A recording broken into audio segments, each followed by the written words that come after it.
Welcome to another episode of the Broadway Shuffle. Wherever you may be and however you may be listening, we are glad you are here. It's just me and Zyler going today. Clayton and Conrad were not able to make it. We are going to be going through a Big 12 preview. We are less than 6 weeks away now, Z, from the start of football season. August 31st is approaching fast, so it is time to start getting into all the teams in the Big 12 and what we can expect, what some of our predictions are for some of these guys. I'm looking forward to this episode, man. We've got a lot to cover today, but the anticipation is quickly growing.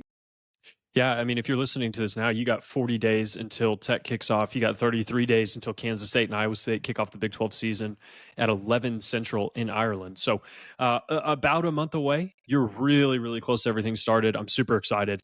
Should be fun. I'm really excited to get into some of these teams and talk through what it means for Tech, but also what it means for the conference and who do we think kind of emerges as a Big 12 champion toward the end of the year. Yeah, and it's obviously been the most hype offseason, arguably, of all time for Texas Tech football. And so as we keep getting closer and closer to the start of the season, the anticipation just keeps growing. But there are 15 other teams in the conference. We play 9 of them. But we are going to walk through 3 different tiers that we think all 16 of these teams will kind of fall into at the start of the season. We've kind of separated it to happy to make a bowl game, dark horses, and then contenders for the conference.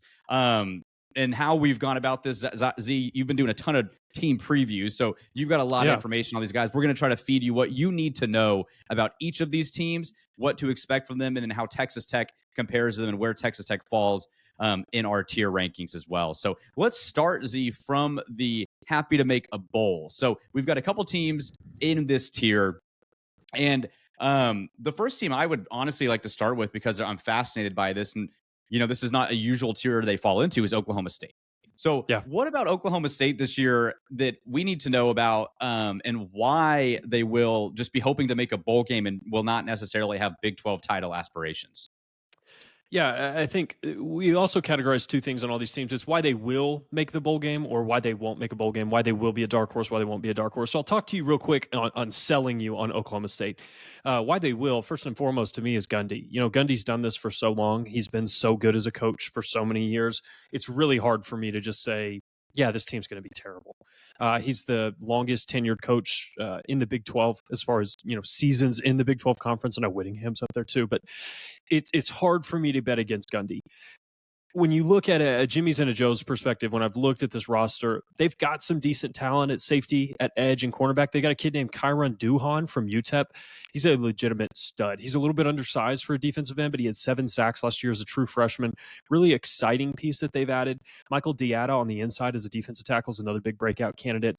And then QB right now, huge unknown. And I think for Oklahoma State, when you looked at them last year, you kind of knew what Alan Bowman was, and that was probably a bottom 5 QB in the league. At least the variability at quarterback right now gives you some hope. Whether that's Zane Flores or whether that's House Heine, it's one of those guys is probably going to be pretty good. They beat out some good players in Garrett Rangel and Malachi Smith, who entered the transfer portal this spring. They've got some talent on this roster. I believe in Gundy.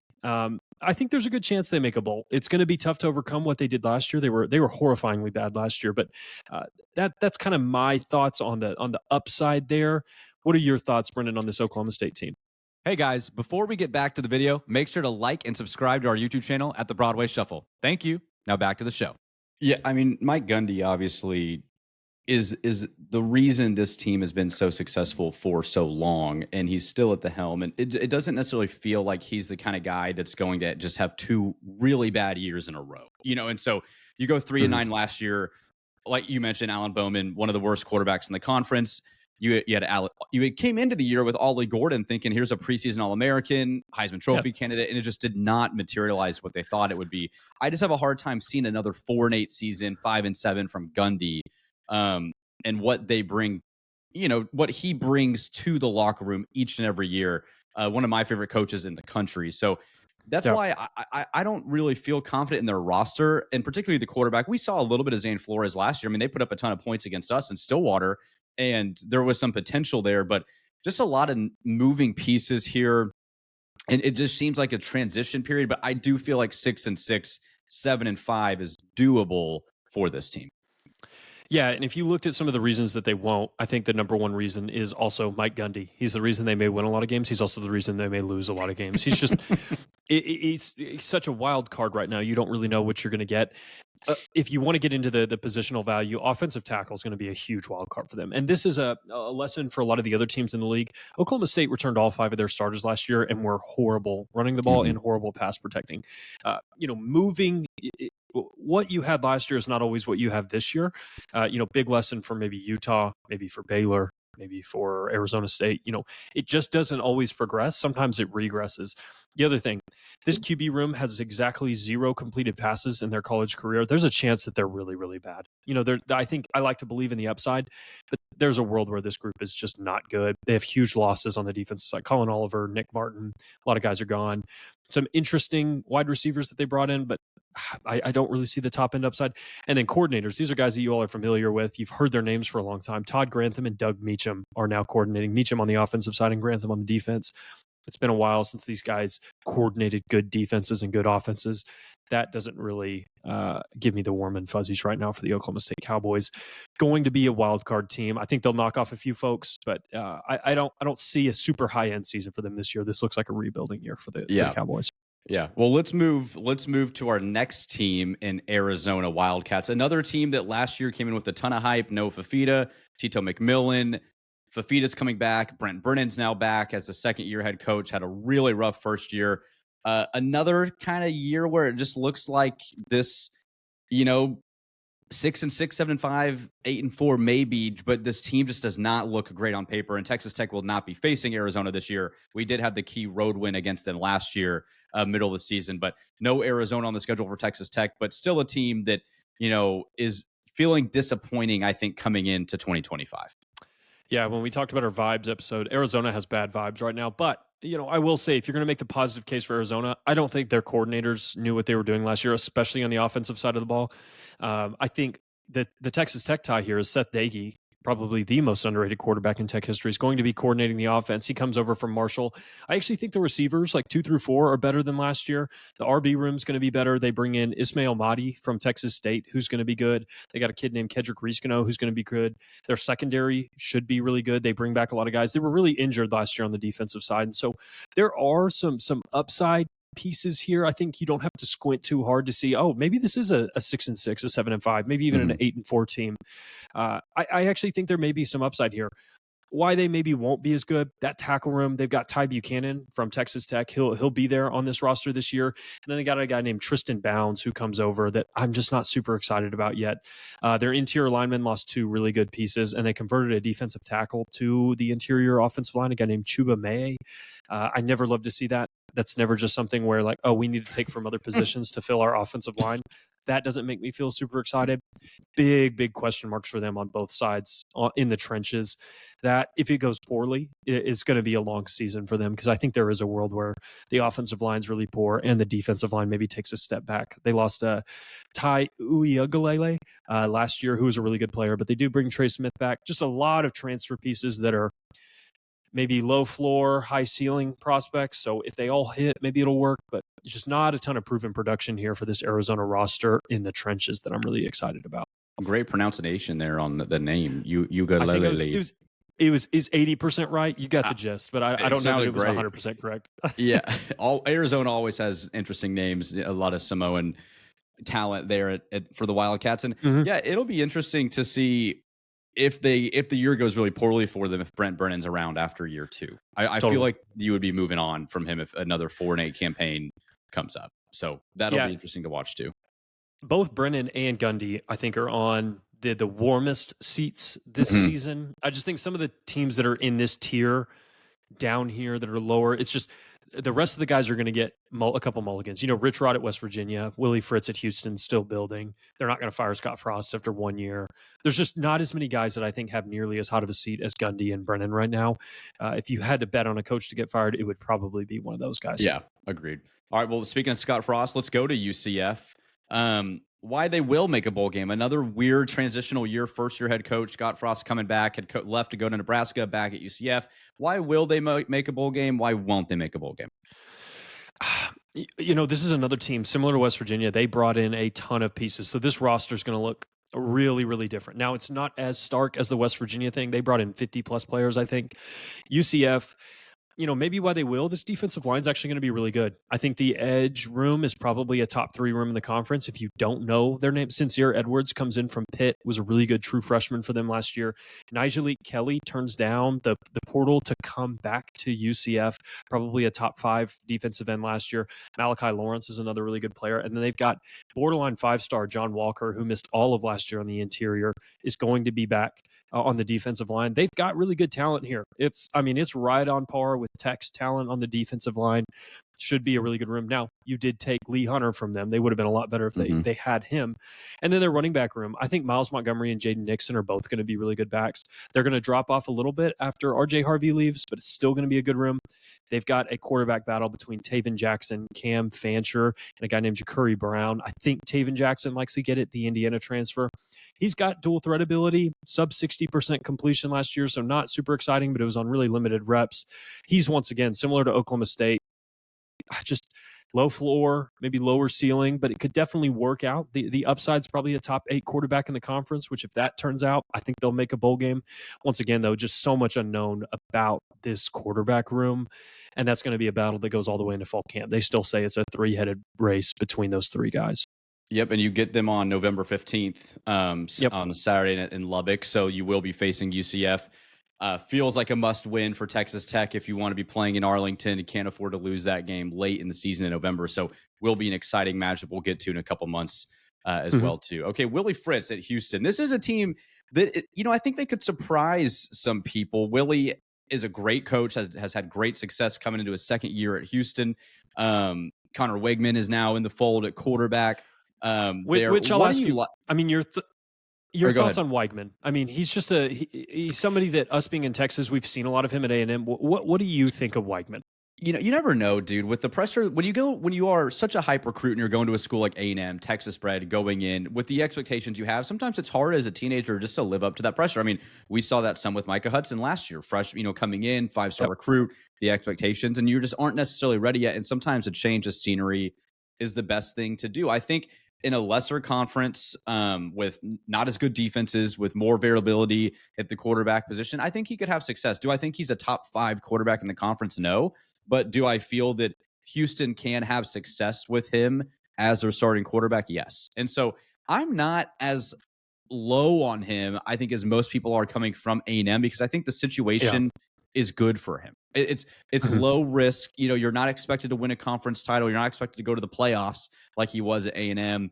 And there aren't 100,000 people watching you every day, studying your every move like they are at Houston. So I like the fit for him. I don't necessarily think he's going to be contending for all conference, but I do think that he will be better for them than Donovan Smith was, for example. So yeah, and I think that's my read too. I think it'll be better than last year. It's just how much better. Is it 5% better? Is it 40%? Is it 100% better? That's where I think the question lies, is how much improvement do you get, and can it offset maybe some of the other holes in the roster? Like if we look, the thing that I thought of when I did Houston, they have a ton of solid units. That's how I grade. It's a best in conference. It's elite unit, a good unit, above average, solid, below average, poor, and terrible. They have so many solid units where it's just like these guys are right at like 9th in the conference on some of these units. Can Weigman elevate that talent to where it looks way better than it actually is? I think it's funny that he goes from A&M where there was a ton on his shoulders, and I think he goes to Houston in an environment that there's not going to be as much pressure, but he is still going to be responsible largely for this team's success. They don't have a Scatterboo on the roster that can really influence the game from a scheme perspective. It's going to be Weigman. If he's really good, I think this offense ends up being really good. If he's not as good, I think they kind of go as he goes on the offensive side of the ball. It's I just think they're going to be one of those teams that you need to. Last year, I think you could bring your B- game and you could beat them. But if you brought your C+ game like Kansas State did last year in Houston, you'll lose. I think they've elevated a little bit to where you're going to need to bring at least your B game. It's just going to be a little bit better than last year. And I think that's going to be enough to scare a few teams and probably add a few wins. I think they're a team that I'll have in a bowl game. The one thing that really gives me pause is they lost 2 all-conference potential players in A.J. Halsey and Jeremiah Wilson in the spring portal window. Those guys went to Miami and Florida State. like just stud players, and they didn't have a lot of time to replace those guys. That really hurts them a lot. I think the offensive line is deeper, but it's worse on the top end. They have really risky additions at defensive end, and the wide receiver unit is not something I'm excited about. They lost Joseph Manjack to TCU. They lost some of their other guys, but I don't know. We'll see. I think they're going to knock some people off, but I don't see more than 7 wins for this team this year. But I think a bowl game is pretty well within the cards, and I'll be shocked if they're not at least a 6-win team. Yeah, and I think obviously Sheil Wood coming to Texas Tech, first year DC for us. And so losing to him, what's the adjustment like there for their defense? They are your second Big 12 game. You go at Utah, get a bye, then you go at Houston. So that is going to be somewhat of a trap weekend, I think, potentially. Coming off a bye, always good news, but just you get your 3 kind of, tune-ups at home, and then boom at Utah, bye week at Houston. So something to be on the lookout fairly early in the season, a big road opportunity for Texas Tech. And hopefully the familiarity that Sheil Wood has will help in that matchup as well too. So, all right. That's one of those games where it feels like you don't want to say must win before the season starts, but if you want to go to Arlington, that feels like just like Kansas State last year. If you lose a game at Houston, it's just really hard to make that up anywhere else on the schedule, given the teams that you're going to be playing. I don't think you can lose that game and have Arlington aspirations. Yeah, I totally agree. So, okay, Rich Rodriguez back at West Virginia. Another reunion. Big 12 had 2 of these with Scott Frost and Rich Rodriguez. And so this is a brand new roster. You just mentioned 50 guys now on this roster. He's taken over. He's not letting them do TikTok dances, as we saw Oklahoma State's allowed to do. So who knows which battle of potential bowl wins will it be the TikTok dancers or the no TikTok dancers? We'll have to see. But what should we expect from West Virginia? And is there any potential this is a surprise team? I mean, you get Nico Markle back, who's played some time there at quarterback previously. Any chance they move up into a dark horse? This is them and BYU were the hardest teams for me to grade, because BYU, and you just never know with who's coming back from missions and who's going to be this random, like 20-year-old true freshman that's actually really good. But West Virginia, it's almost an entirely new team, new coordinators, even more so than UCF and some of these other groups. I think the offense is going to be okay. I think they've probably got the second highest ceiling on the offensive side of this group behind Arizona. Defensively, man, I just have no idea what this group is going to be like. It's a total crapshoot. Rich Rod's good at offense. He's been good at offense at Jacksonville State. He was good at Arizona. He was good at West Virginia. Maybe not so at Michigan, but I think this unit's going to be good. If I could give you just one thing, I think Jimmery Robinson off the edge is going to be a real problem. He's a good player. He's the best transfer they brought in, and he'll be a good defensive end for this unit. But truly, of all the teams, this one is the most, roll the dice and just who knows what it's going to happen. I could see an Arizona State 2023 campaign here where they go 3-9 and then really elevate in the following season. Or it's something where they just never really get their footing because there's so many new guys each year. Tough team to evaluate. Yeah, and you also get them as your last game of the year in Morgantown. That's always a weird game. November 29th, it'll be cold, Thanksgiving week. It's just, that's something that you hope by game 12, you'll have a really good idea on if that's a team we should be concerned about going into.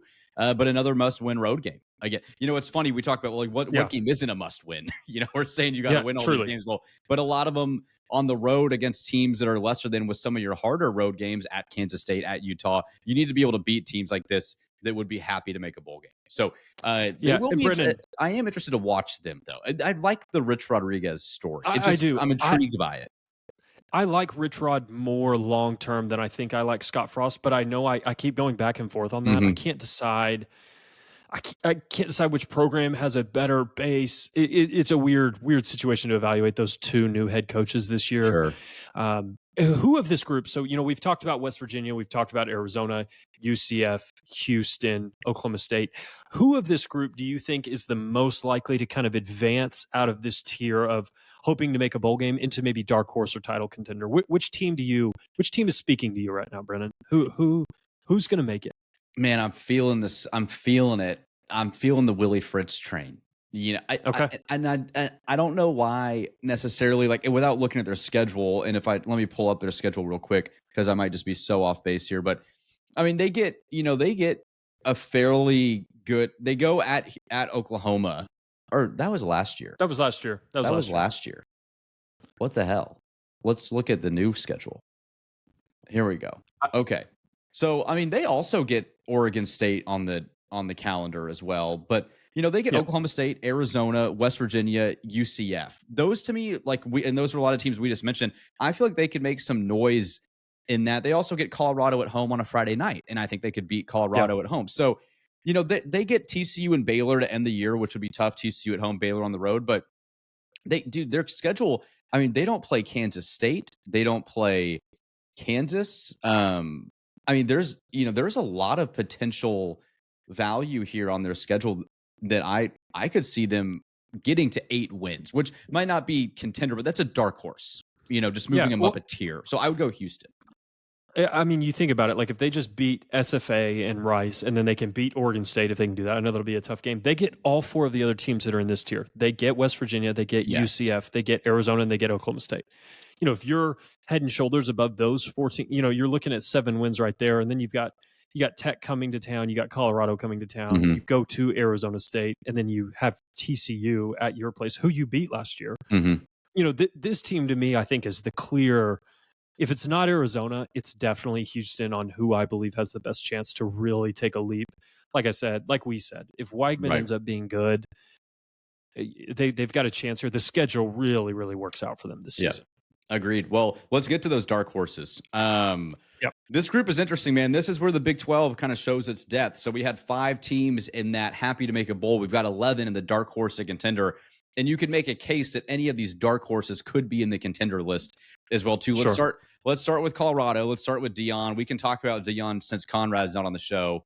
We're allowed to talk why Colorado will be a dark horse, why they might just be middle of the road, 6-6, happy to make a bowl. But why do we have Colorado as a dark horse?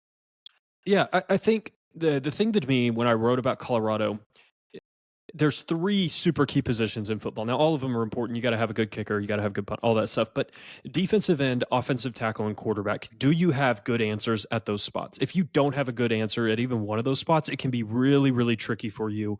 Like you look at Tech last year.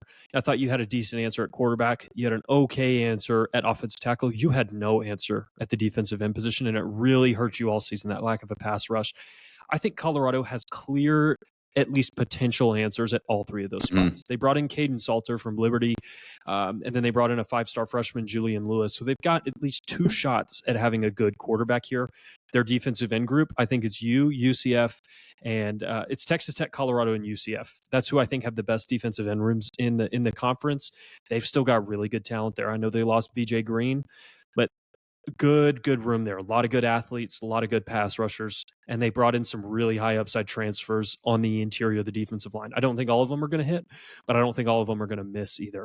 They've still got really good talent in the wide receiver room. Amari and Miller, they've got plenty of young wide receivers. Draylon Miller is another candidate to have a really good season. Hakeem Williams is a Tulsa transfer that's coming in. They have a good offensive tackle room. Jordan Seaton was the 5-star last year who started as a true freshman. He's going to be back. He's not going to be worse. So they've got really good answers at a lot of those spots. Now, where Colorado's got problems is, you don't have the Heisman winner. You don't have Travis Hunter, and you don't have Shedeur, which for all of his flaws was a very, very good college quarterback.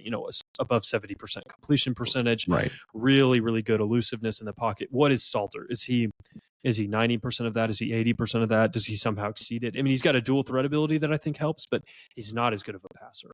What does Pat Shurmur's offensive scheme look like with Caden Salter running the show? I don't know. I don't think they can get away with how they used their wide receivers last year with this particular group. I still think they're good, but you don't have I thought Jimmy Horn was really good last year. I thought LeJontay Wester was really good last year. I thought Travis Hunter was really, really good last year. I don't think they have that top-end talent. They still have really good players. They don't have elite players at receiver right now. And so what does the offense look like? How much of a step back does it take? Really interesting team, but I think a team that has a ton of upside. I feel pretty good about Colorado being a good team, being a 7-win team. Yeah. It's a weird year when you have Dion, who was obviously with Shedeur Sanders through Jackson State, through Colorado. Shedeur was just directly tied. It almost felt like Dion would leave when Shedeur was gone, and that would be that. I love Shane Gillis' joke at the ESPYs, by the way. On Oh the yeah. nepotism, 13-12, and almost winning the Yep. Alamo Bowl gets you Which your number I don't know retired. when they almost won the Alamo Bowl. They were kind of getting killed They that were whole getting game, killed but by you're right. BYU. Yeah, but Yep. it is a fascinating team to watch because you obviously still have Prime as a coach and you just don't know what to expect, but they do have talent. And so I'm excited to watch Colorado. I'm glad we don't play them. That game just drove me nuts. We were obviously Oh there yeah. last November, and it's nice to not have them on the schedule, but will be very interesting to watch them this year. Another team that'll be interesting too is Kansas, and we'll go on why they're a dark horse. This has been a team, one of the best coaches, arguably in the country, in Lance Mhm. Leipold, what he's done for this program. They continue Yeah. to get better. Last year had a very disappointing year, but Jalen Daniels is back. We always talk about Jalen Daniels. It seems every offseason is a Heisman dark horse, one of the best quarterbacks potentially in the country. Just hasn't manifested that way yet. But will this year be the year that Jalen Daniels takes Kansas to a potential Big 12 title game? Yeah, this is the dark horse that I feel the worst about. Last year, truly, if you look at development cycles for Big 12 teams, it's just such an important way that Big 12 teams build is how well do you build up your talent and elevate everybody and have a really good team when everybody's a junior and a senior. Last year was the year for Kansas. They had it's just so much. They're going to lose Mhm. all three of their really good offensive line starters are gone. Their top four receivers are gone. Devin Neal, their best rusher's gone. Their best tight end, Jared Casey's gone. Now they bring back Bryce Foster on the inside, who's going to be a good center for them, but he's going to miss a lot of fall camp with an injury. Some really risky transfer additions, guys that either got passed up at their former P5 jobs and are now coming down here, or were just highly rated prospects that haven't broken through at places like Alabama or stuff like that. Not my favorite kind of addition. I think the cornerbacks are going to be worse. They lost their two really good tackles. Logan Brown was a good piece for them. Calvin Clements should be fine at left tackle, kind of a rising guy for them. The other side, not a clear answer there. The running back's going to be fine with LaShawn Williams and Daniel Hishaw. I think. But Jalen Daniels is going to have his best season of his career by far if this team wants to challenge for a Big 12 title. He's going to have to go supernova this year for them to really contend. I think the roster is worse across the board. Now there's some position groups that are going to be better, and guys are going to emerge at the wide receiver position. But on paper, this team is a significant step back from what it was last year, and I'm pretty down on Kansas this year. Yeah, and you get them. That's good to hear if you're a Texas Tech fan, because which most of you should be, this is a Texas Tech sports podcast, but you do get Kansas in October. And so that's something at home, which will be a huge game for Texas Tech. They're on October 11th. But if you're looking at Kansas too, they play at Missouri, the second game of the year, at UCF, at Texas Tech, versus Kansas State, versus Oklahoma State, at Arizona, at Iowa State, versus Utah. So some tough road games. Yeah, at Mizzou, at Tech, at Iowa State. Those are not fun places to play. So it'll be interesting to see. But Lance Leipold, continues to kind of just be, as I see good the coach. culture that's growing there compared to what it was, it's impressive to see. And that's a feel-good story. But obviously, I hope we kick their butts October 11th. But it'll be interesting to see. Yeah. So another piece that I don't like, the offensive coordinator. So this will be their third one in 3 years. They had Andy Kotelnicki, who's obviously at Penn State. They had Jeff Grimes, who's now at Wisconsin. This offensive coordinator has worked with Leipold before, but Leipold's had 2 or 3 chances to hire this guy at Kansas and hasn't done it until this year. And he's worked with this guy a ton at his Division II stop previously. That doesn't make me feel super great. And then their defensive coordinator, this is going to be his first year ever calling a defense. That, with a ton of roster turnover, just seems like a recipe for disaster for me. And I'll be on the Kansas under this year. Not a team I'm looking to back.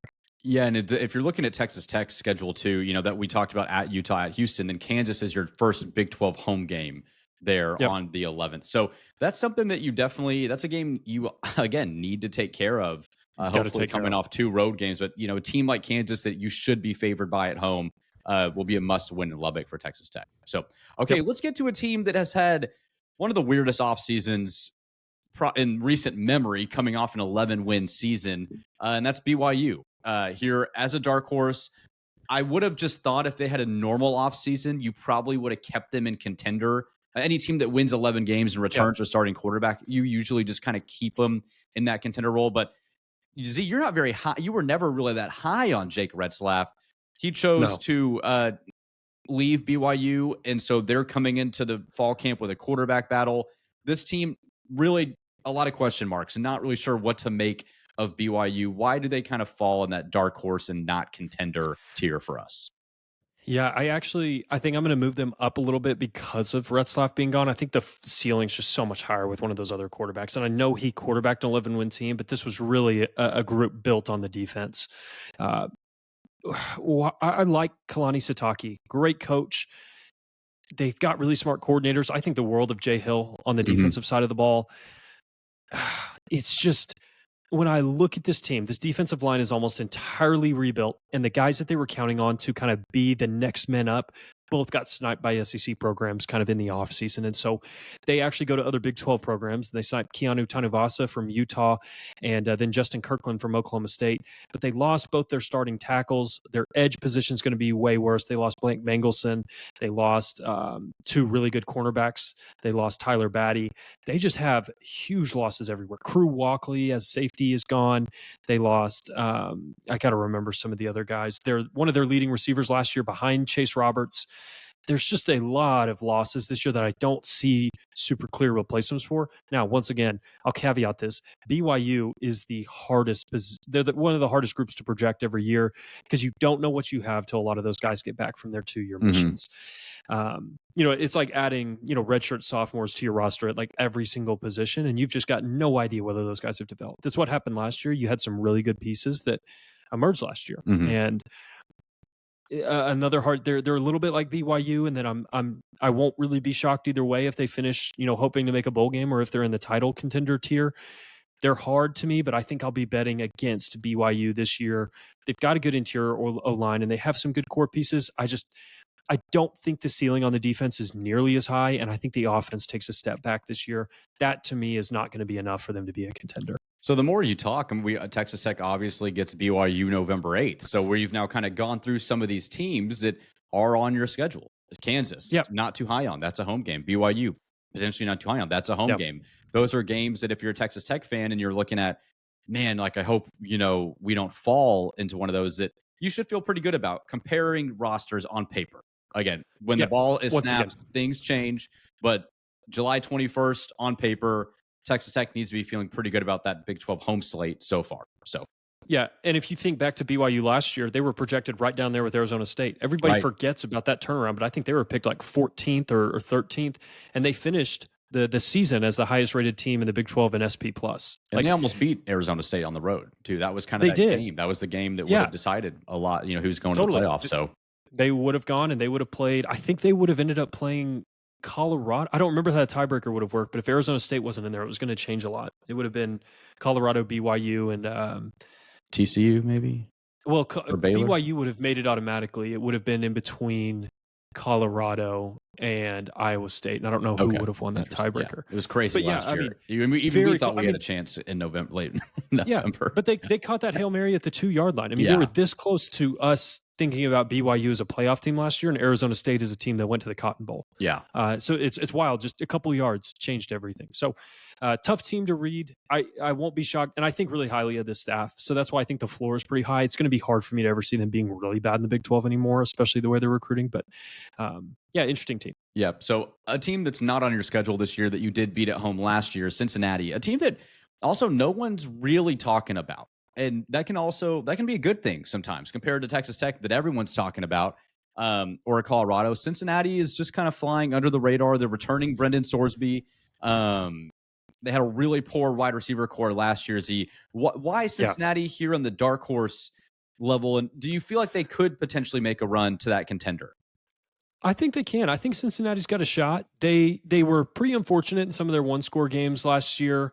I think Brendan Sorsby's a good quarterback. I think that helps you so much when you've got a clear answer at QB. It's not a team like Oklahoma State or UCF where you're still looking and trying to figure out what you have. We know Sorsby's pretty good. The wide receivers can't possibly be worse than last season in my mind.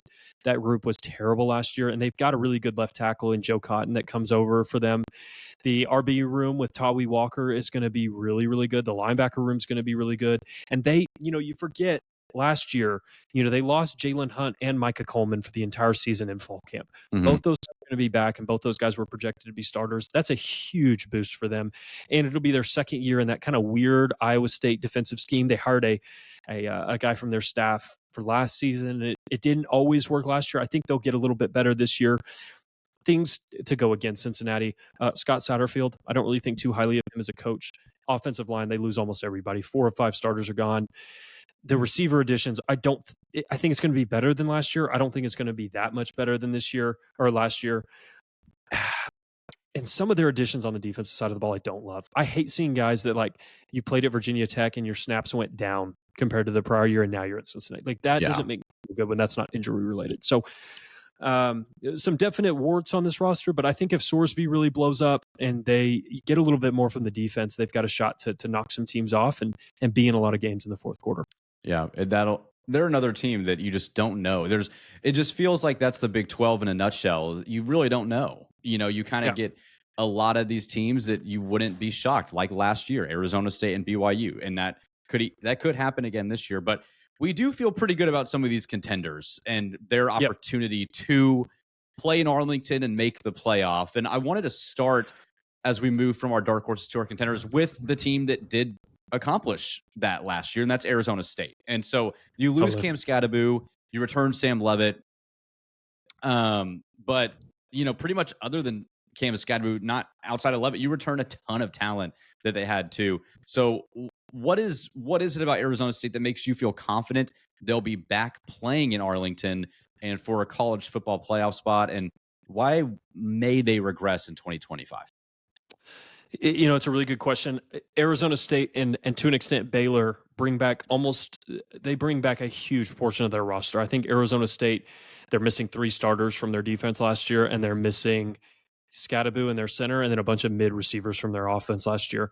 It's pretty much the same team that you saw trot out last year, and that team was good enough to win the Big 12. That's exactly why they'll win it. I think, once again, those positions of importance, they've got answers at defensive end, they've got answers at offensive tackle, and they've got an answer at quarterback. I think you can make a very real case that Sam Leavitt's the best quarterback in the conference. I didn't think so until I went through and watched all of these quarterbacks. I was like, there's no way Leavitt's first. And then you watch another one, it's like, well, that guy's not better.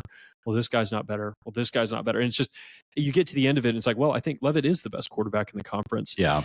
What I'll be interested to see, and this is just how their offense was built, he really didn't throw the ball that much last year. Only 3 games where he threw the ball more than 30 times, and they were 1-2 in those games, with losses to Texas Tech and UT, and then a win against Kansas State. But they didn't ask him to do a whole lot through the air last year.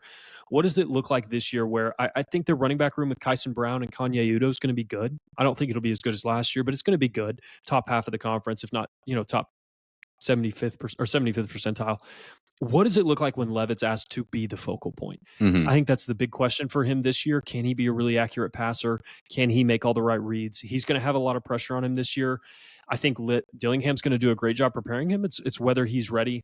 And then kind of the other knock on Arizona State is when the regular season ended last year, they were the 5th rated team in SP+. They weren't the best team per the numbers last year, even though they won the conference. And that's what you get when you have a 16-team conference that only plays 9 games. So a little bit of flukiness there, even though they went out and crushed Iowa State and earned it. But you got the benefit of the doubt with the tiebreaker, and then you played a really good game. It's just going to be interesting to see if this team is the 5th best team in the conference again next year. Or do they really, really elevate their game? Because I think they have to if they want to win again. Yeah, and what's going to be interesting, too, in Texas Tech, this is one of your tougher road games, October 18th at Arizona State. But what I do like about that for Texas Tech specifically is they're going at Baylor versus TCU at Utah are their first 3 Big 12 games. That's a tough slate to start. And 2 or 3 on the road. So then you come home to face Tech after playing Utah on the road, which is always, regardless of how good Utah might be, and we'll get to them in a second, you're always beat up coming off of a Utah game, and so I do feel like Texas Tech got the benefit of that road game, having to play, including us. That's 4 of the toughest teams in the conference right off the bat. And then you get a break and you kind of get home against Houston. Then you go right to Ames, Iowa. So this team, their Big 12 title hopes could be dashed by November 1st, potentially, depending on how some of those games go. So that they get a tough first 5 Big 12 games. That'll be interesting to watch for Arizona State. That's a great point that I hadn't considered. That's going to be one of those things, though. If they get through that period relatively unscathed, they're going to be very hard to keep out of the title. Like if they win a lot of those games, they go 3 for 4 or something like that. Like going to be really hard to see them missing the title game.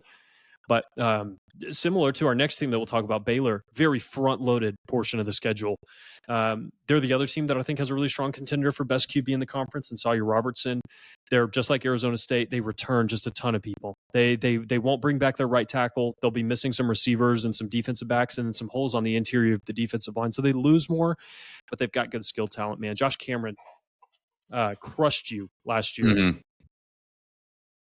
Yeah. Hold on. Sorry. I got a baby coughing in the background. Crying in the background. Okay. That's okay. I'll cut for just a sec. Yeah, no, you're good. I'll get so like, and looking at Baylor too, obviously Z with Sawyer Robertson returning, he cooked you in Lubbock last year. Texas Tech does not face Baylor this year, but you were talking about their schedule too. I mean, their first Big 12 game is Arizona State. They do go at their non-conference is actually pretty interesting. It's crazy. I mean, they go versus Auburn to start the year, 7:00, and then at SMU. So that is, you're talking about a team that gets tested. And who knows what Auburn will be, but still, regardless, SEC team at SMU who made the playoff last year. That'll be a really interesting slate. But yeah, this team, a lot of people high on them for good reason. They had a great end of the year. Obviously, Dave Aranda was on the hot seat pretty much coming into the Lubbock game. Totally. And then the game in Lubbock really elevated them to what they became and why they are a contender for 2025. Totally. So they'll be an interesting team to watch. Yeah, if I had to pick holes at Baylor, which I think they're one of the top 3 roster coming back to the Big 12, so it's just minor stuff. I don't love their left tackle, Sidney Fugar, and then Caden Siraki's going to be the right tackle in all likelihood, and he's not my favorite piece either. Interior defensive line, they lose all the good players from last year, and I don't love all the transfers. Edge is still not likely going to be very good on a 3-down perspective, and then they lost some good players in the secondary. Now, I think they have better answers there with some of the transfers they brought in, but there's still questions on this roster. Mm-hmm. And the other thing, like, do you believe in Jake Spavital? Like, I like Spavital. I think he's a good coordinator. I think you kind of sniffed around and maybe wanted him to come join you here in Lubbock, but I don't know that I'm fully bought into what he does there. I think that the schedule really opened up a little bit for them on the back half of the year that allowed them to kind of dominate offensively. But they're going to be right there in the contender tier. I have zero problem saying that. This is going to be one of the best rosters on paper in the Big 12 and a team that you avoid, I guess, fortunately. But they're going to be a really tough out for a lot of people this year. Yeah, could you imagine Baylor, Tech, and Arlington for the Big 12 title game? That would be a great game. I think that's my dream scenario. That would be a dream scenario. I would love to be at that game. Okay, another team as we keep rolling along here on our contenders is Utah. And this is a team last year came in with a ton of hype again. The Cam Rising injury pretty much derailed their entire year. Kyle Whittingham, who is my man crush of a coach in Big 12, my favorite coach in the conference outside of Joey. I'm looking at their schedule here. They do go at Wyoming September 13th, and that's a death trap. That's a week before your game against them. We know what you never want to go to Laramie. That's the number one rule in the Broadway Shuffle is do not go to Laramie, Wyoming. Yeah, don't schedule. But Utah brought in Dampier. Devin Dampier is a new head quarterback. They've got a lot of potential opportunity here to still go play in Arlington. They just have the most annoying fan base in the conference. But why do you potentially like Utah to rebound from 2024? Man, I think it's just proven, once again, it's kind of like the Gundy case. Whittingham's been really good for a really long time. Morgan Scalley's the defensive coordinator, and more often than not, they're going to have an elite defense.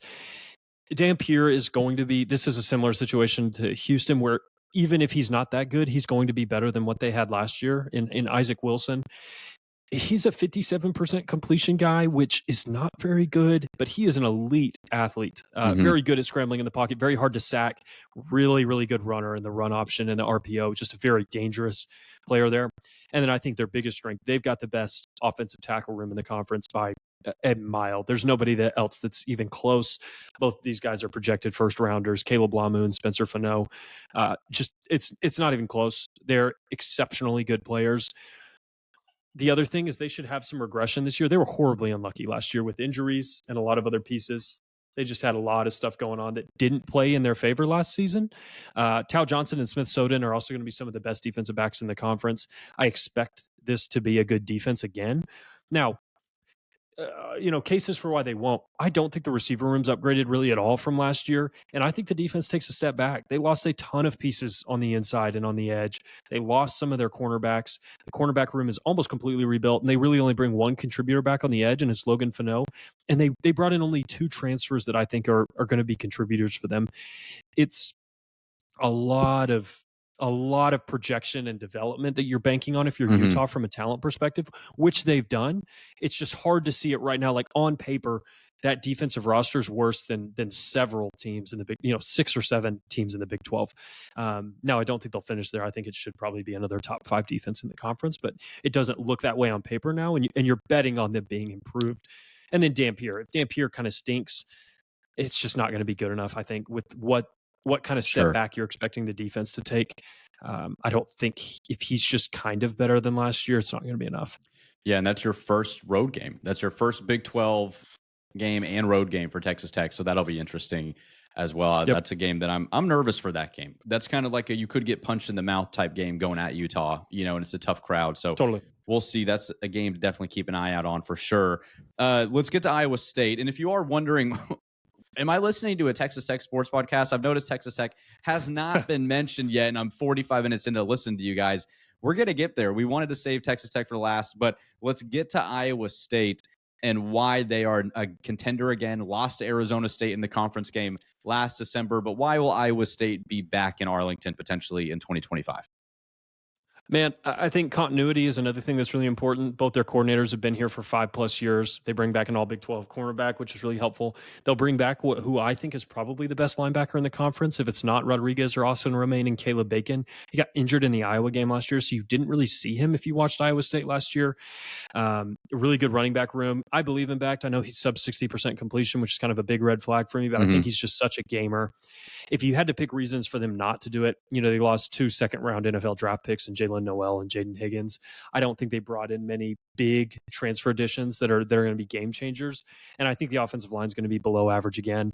If your receivers are worse and your offensive line is the same or worse, how does your offense somehow get better? That's just a hard equation for me to make. Yep.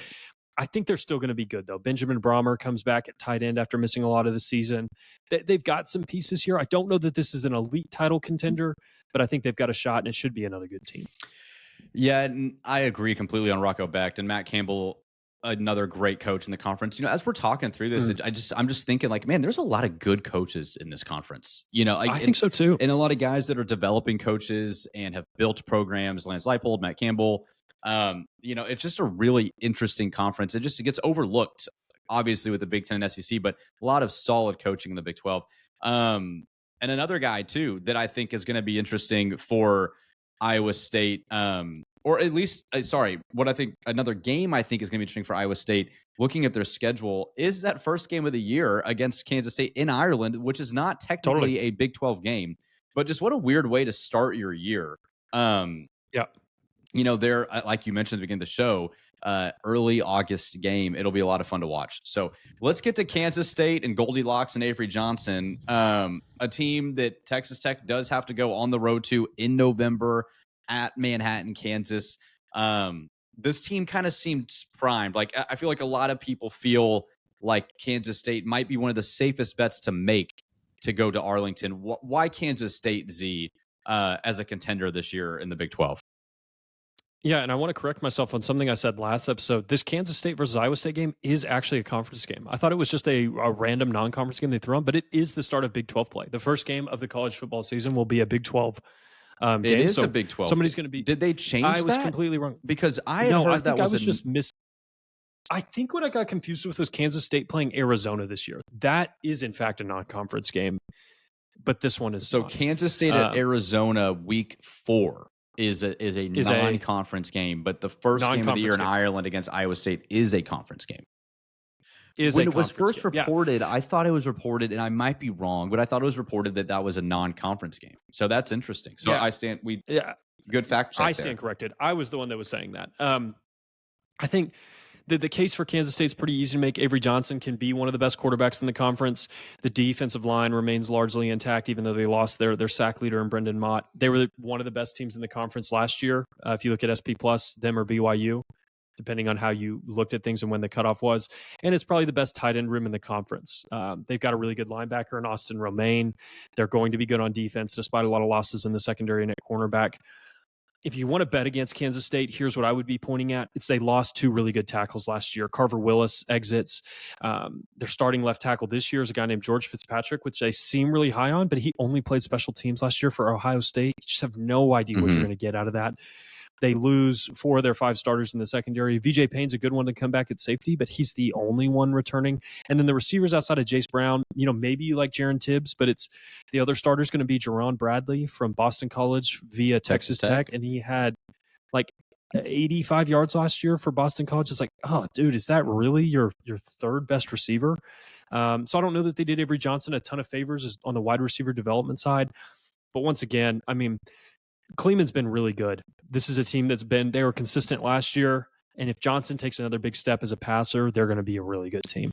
Yeah, this is a team that obviously Texas Tech saw Avery Johnson's kind of genesis of his career, in Lubbock 2 years ago. That was fairly disappointing last year. But with Kleiman and with Avery Johnson, I feel like they're going to be really tough to beat this year too. And they're always, again, another physical football team. So, okay, let's go to TCU, and then we'll finish with Texas Tech.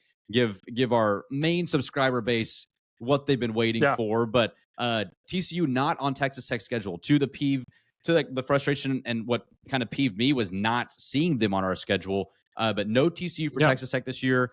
But again, a team again with Sonny Dykes and company and Josh Hoover that has a real good opportunity to get to Arlington. Yeah. Josh Hoover, I think, can also make a case for best quarterback in the Big 12. The defense should have more talent this year. I like a lot of the pieces that they have along that defensive line and the linebacker core. They've got a guy named Bud Clark as a safety who's going to be a top 3 safety in the conference. Linebacker, interior defensive line, and safety should all be real strengths. They bring back a guy named Marcus Deal on the interior defensive line. They bring back Devian Deal on the edge. They've got some really good pieces there. They're going to be an athletic defense, and they're really going to look the part this year. They couldn't stop the run last year for whatever reason. So if that gets better, this defense looks a whole lot better. If you want to bet against TCU, here's the things that can make you feel good about that bet. Wide receiver room, probably a step back from last year. You bring back Eric McAllister, but Savion Williams and Jack Best are both gone to the NFL. The offensive tackle room is the most bizarrely structured room I previewed in the entire conference preview. Mm-hmm. They bring back one of the worst tackles in the conference last year in Ben Taylor Whitfield, and then brought in a kid named Dylan Kinney from ACU to be the other tackle. Maybe redshirt freshman Ryan Hughes steps up, but it's going to be a bad room, I think. I don't like it on paper. The running game was really bad last year. They're expecting Jeremy Payne and a guy named Kavorian Barnes to take over the role here. Now, Kavorian Barnes was at UTSA last year and got passed up on the depth chart, but he looks good on film. It's just, you never want to see a guy get passed up at a lower school and then move. Weird room. And then the defense last year, when you looked at the talent, it was worse than the sum of its parts. It should have been a better room, and it wasn't. Is that a scheme issue? Was that a confusion issue? What's going on there? Those are some of the things that maybe concern me, but should once again be a pretty high-flying offense. If that defense takes another step, they'll be better. But I think they're more of a middle-of-the-pack contender, not necessarily a top-end contender right now, based on the roster they have on their hands. Yeah, well, that leaves us with one team, and that team is Texas Tech. So thank you to everyone who was patiently waiting to hear, when am I going to... I thought this was a Texas Tech sports podcast, but here you are. Yeah. Why the Red Raiders will be contenders in 2025.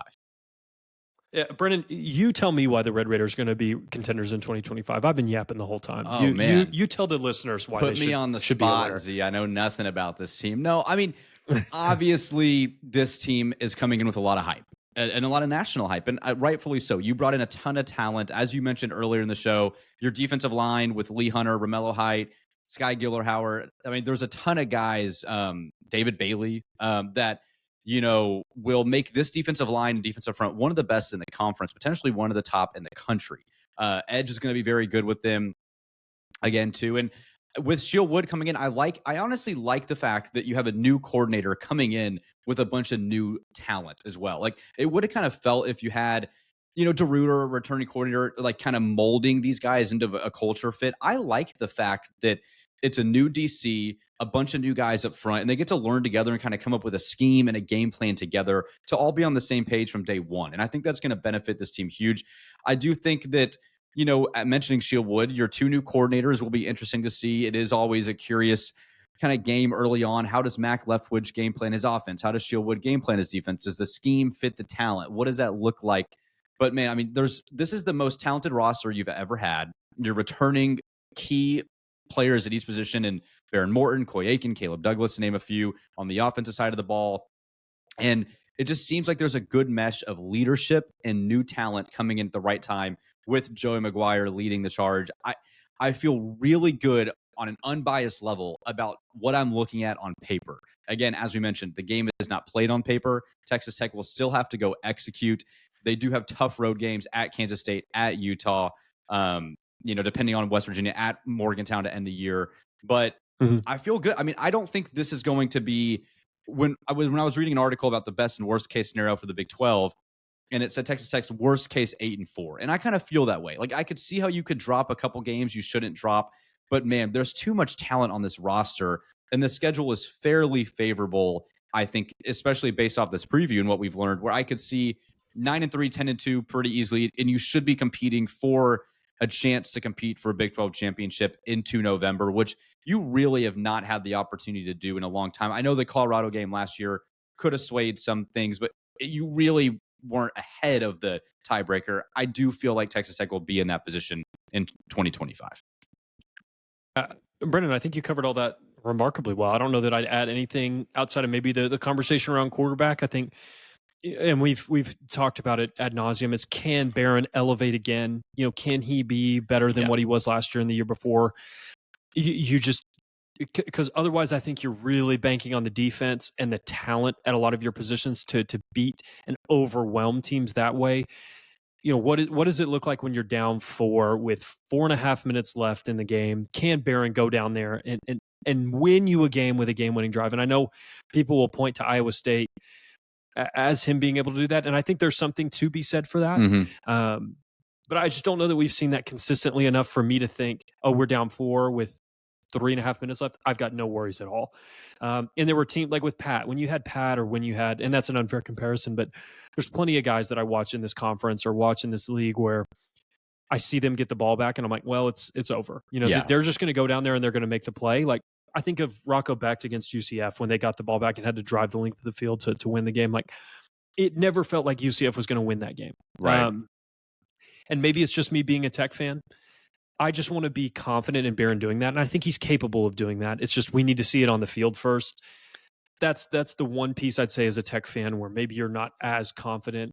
I wouldn't put Barron in that top 3 quarterback tiers. I think he's firmly in like the top 6. It's, can he elevate himself into that conversation with Hoover and Robertson and Leavitt? That, to me, if that happens, there's almost no chance you're not playing in Arlington, and I think there's a lot on his shoulders this year. For sure. And the offensive line is going to be key in protecting Barron. How does it actually look? I mean, you did bring in people, but offensive lines, it's not a guarantee. And injuries are never, just out of the question when it comes to big boys up front. And so that'll be interesting as well, too. But I completely agree. I think that the ease of which you get to Arlington rides on Baron Morton's shoulders. You could get there without him being a top 5 quarterback, but if he is a top 5 quarterback, you're there. In my opinion, I completely agree. Unless your transfers are just like bad 20th percentile outcome, just like way worse than you thought. And if they're bad, then Blanchard and whoever is recruit, they will be out of the job. But these guys, I don't think will be bad. I mean, this is they've done their due diligence, and it looks like we've got the guys. And Brendan Jordan was mentioned this on our interview with him last week, that just being in practice, you're like, dude, I'm covering and I'm turning around, and Barron's already on the ground or been or 2 touched or whatever, and so it's an exciting thing to know that this defensive front and what they do are capable enough to win you football games, which has not been the case for years in Lubbock. So totally agree. Awesome, man. Well, dude, we got through that in an hour, which I'm honestly impressed with. That's right around an hour. So thank you guys for tuning in. Hopefully we got some listeners as well that aren't Texas Tech fans for our mega Big 12 preview. We'll be back on Thursday for a special episode with a couple fun guests. We're looking forward to that one. So make sure to like this video, subscribe. It helps us more than you know when you like it, share it, and subscribe to our channel. And make sure to follow us on our social media pages as well. TikTok, Instagram, Facebook. We're there posting some clips from our episodes every week, so you won't want to miss that either. So, Z, looking forward to Thursday's episode, man, and looking forward to the football season, which is just less than 6 weeks away, dude. We are almost there. So it'll be a fun time, man. There. And the content's just going to keep coming. We've got a ton of stuff. We're just going to keep pushing until we can finally preview and react to real football. That'll be a fun time. So for Zyler, I'm Brennan. We will see you guys next time on the Broadway Shuffle. Wreck 'em.